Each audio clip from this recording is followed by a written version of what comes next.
From Washington, this is VOA News.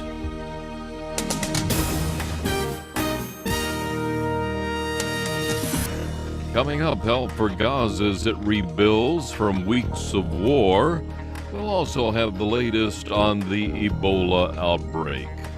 Hello, everyone. I'm Steve Norman. Countries from around the world have pledged $5.4 billion to help rebuild the Gaza Strip, portions of which were destroyed in the 50-day war between Hamas militants and Israel in July and August.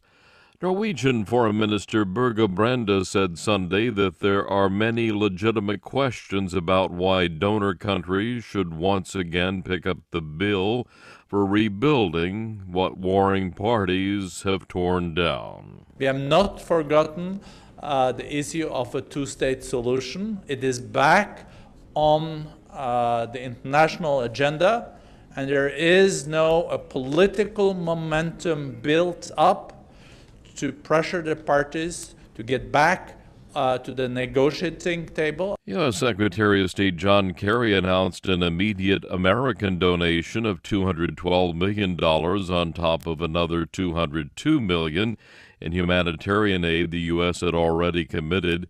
UN Secretary General Ban Ki-moon said the world community has clearly recognized the massive needs in Gaza. Medical workers in Liberia are set to go on strike over a pay dispute today, a move that could deliver a serious blow to the fight against the deadly Ebola virus.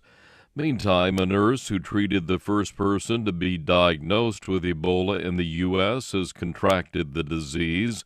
Her patient died last week, the nurse in stable condition on Sunday. World Health Organization says Ebola has killed at least 4,000 people. And at least 10 people have been killed. It happened in a car bomb in the Somali capital Mogadishu. Another 15 were reported wounded by the explosion blamed on Al-Shabaab.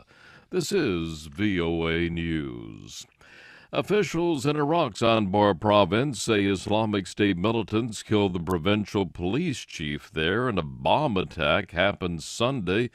Edward Uranian reporting now from the VOA Middle East Bureau. Iraqi officials in both Baghdad and Anbar province are sounding alarm bells after a bomb attack killed the provincial police chief.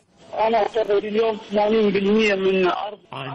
Council Deputy Head Falah Al-Isawi warns that 80% of the province is now in the hands of Islamic State militants, and that the entire province could fall to the group within 15 days without reinforcements from Baghdad and more coalition airstrikes.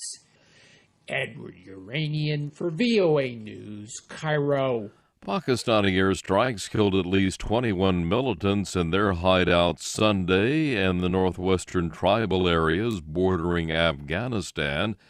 According to the Pakistan Defense Forces, 2 militant hideouts were destroyed. 3, their claims could be independently verified, could not be, as journalists have been limited to their access to the tribal agency. Pakistan's army says it has killed more than 1,000 militants, lost 86 soldiers since the start of an operation against the militants. Pro-democracy protest leaders in Hong Kong have vowed to continue their occupation of the city's streets after the Chinese territory's leaders soundly rejected their demands.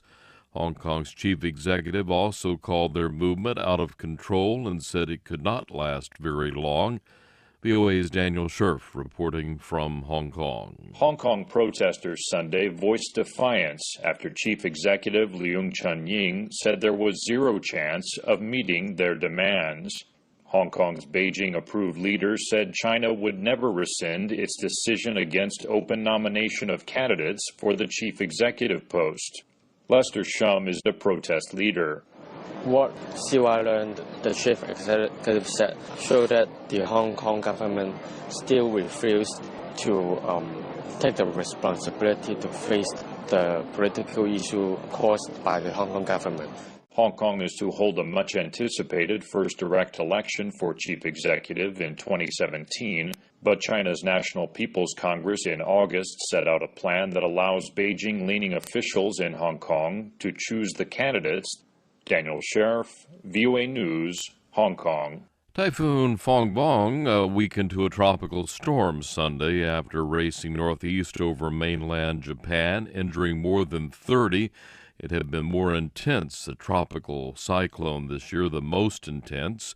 Some parts of the western areas of Japan's 4 main islands were forecast to receive more than 50 centimeters of rain.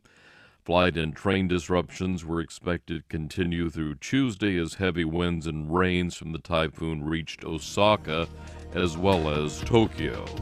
That's the latest world news from VOA.